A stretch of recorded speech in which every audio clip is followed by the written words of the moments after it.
Atlantic महासागर में डूबे टाइटैनिक जहाज के मलबे को देखने के लिए टूरिस्ट पनडुब्बी का अभी कुछ पता नहीं चल पाया।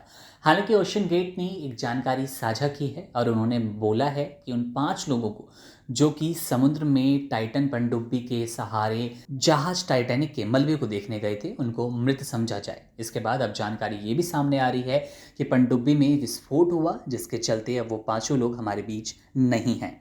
अब हम आपको वो 5 लोगों के नाम बता देते हैं, वो कौन थे जिन्होंने ये साहस किया और टाइटैनिक का मलबा देखने की इच्छा जाहिर की।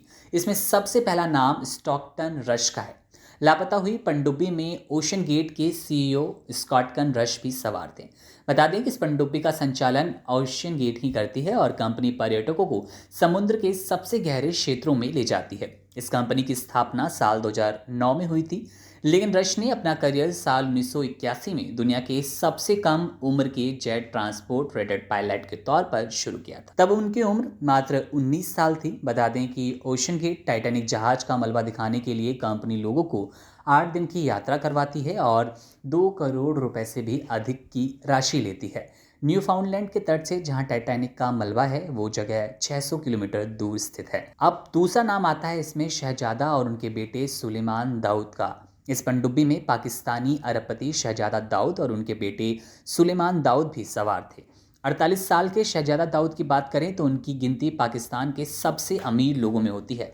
वो ब्रिटेन स्थित प्रिंस ट्रस्ट चैरिटी के बोर्ड के सदस्य हैं। दाऊद के साथ उनके 19 साल के बेटे थे, जो समुद्र में 12,500 फीट पानी के अंदर टाइटैनिक के मलबे को देखने के लिए गए थे।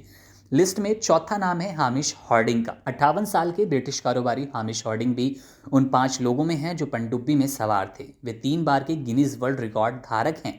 वो एक्शन ग्रुप के फाउंडर और अंतर्राष्ट्रीय विमान ब्रोकरेज कंपनी एक्शन एविएशन के चेयरमैन हैं।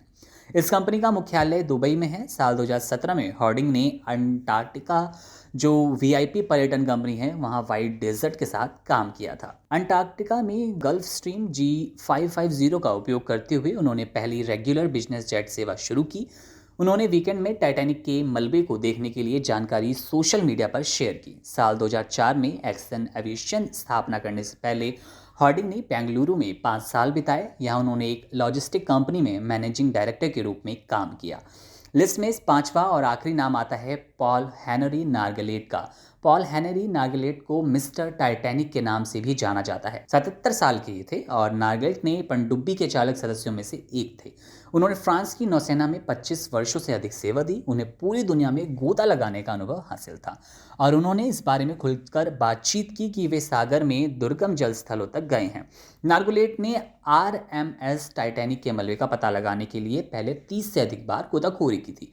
उनकी अथॉरिटी में ब्रिटिश जहाज से संबंधित 5,500 वस्तुओं को बरामद किया गया, जिसमें 20 टन का एक टुकड़ा भी शामिल था।